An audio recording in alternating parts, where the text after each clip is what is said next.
And let's talk about the 41-year young Glover Teixeira. Wow. Glover Teixeira turning back the clock once again. He has won his 5th fight in a row at 41 years young. This man, who not that long ago was getting pieced up by Alexander Gustafsson. Remember that fight?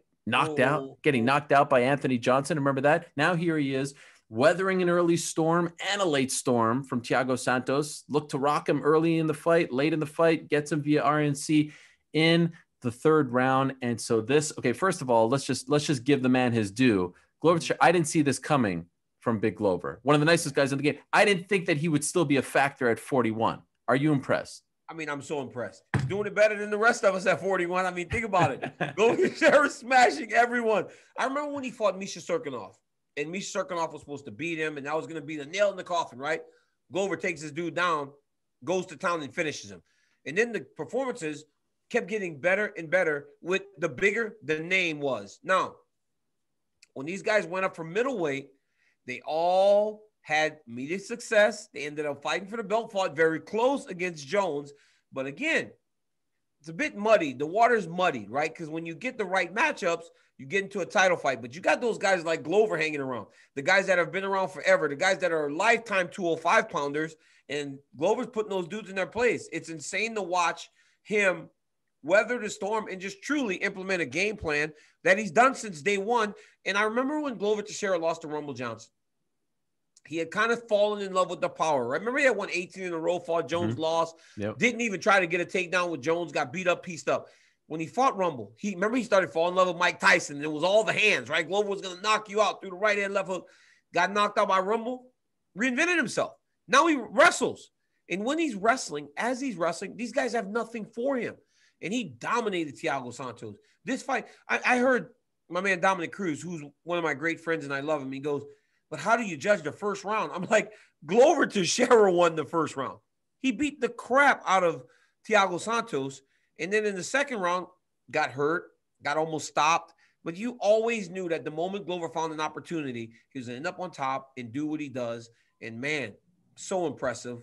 And you watch these fights, and you watch Glover almost get that choke in the end of the first round. You think, how soon until he goes back to that position? One moment he got on top, I mean, his jiu-jitsu looked fantastic. Wrestling, he's tough, man. And he is really continuing to fight at the highest level of the sport at 41 years old. And it's very impressive. Look, Santos is a great story as well, coming back from those knee surgeries, 500 days almost after his loss to John Jones, an inspiring loss to John Jones. But to me, it was all about Glover. Santos did look good early in that first. He's such a powerful guy. He hurt Glover Teixeira. I don't dislike Thiago. I think he's a great guy. But what's looking good? It wasn't anything sustained. He knocked him down. He enjoyed success. How about that? He enjoyed success. He had a moment of success in the fight in the first round and in the second round. But for as long as that fight went, Glover Teixeira was winning. Right? Glover Teixeira was winning the fight and winning the fight impressively. And I don't know, man. We got to start managing how we measure success in the world of mixed martial arts. I like this. DC coming out hot. You're saying that we're giving out too much praise, huh? That's what you're saying. I'm saying, because people have moments, right? And I think that because of the story, Thiago Santos being so inspirational and going and coming back after all that time, it's like he knocked Glover down. But that wasn't sustained. Glover Teixeira won that fight, and he dominated that fight.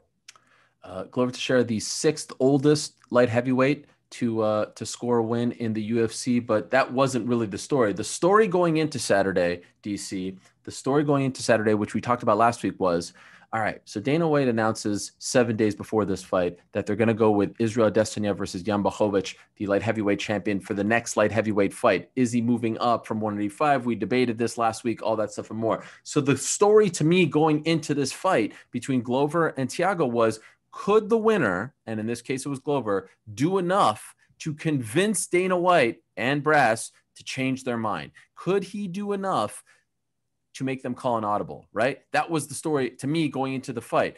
Now I'll ask you, did Glover Teixeira do enough to make the UFC call an audible? So when ideas start to build momentum in the mind of the boss and the organization, it's hard to really get them off of that course when they're going down that path. But when I watch Dana talk about the fight after and say, I don't disagree with Glover, I think now it becomes a matter of when is Jan available? When is Israel available? Jan coming out publicly and going, he deserves it. Izzy can wait till that's great for Glover.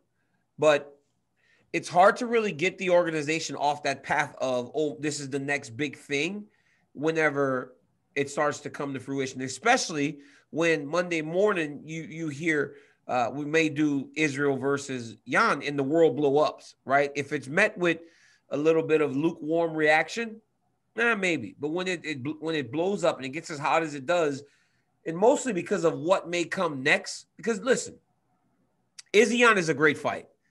But what Izzy Jan does, it puts you a little bit closer to what may come next. It's two big fights, right? That fight leads to two fights. It leads to Izzy Jan, Izzy Jones. Glover Teixeira, I just don't know if that'll be enough. I would hope so. I want to be very clear. I hope Glover Teixeira gets the fight for the title next. But I ultimately understand that Glover wins that fight.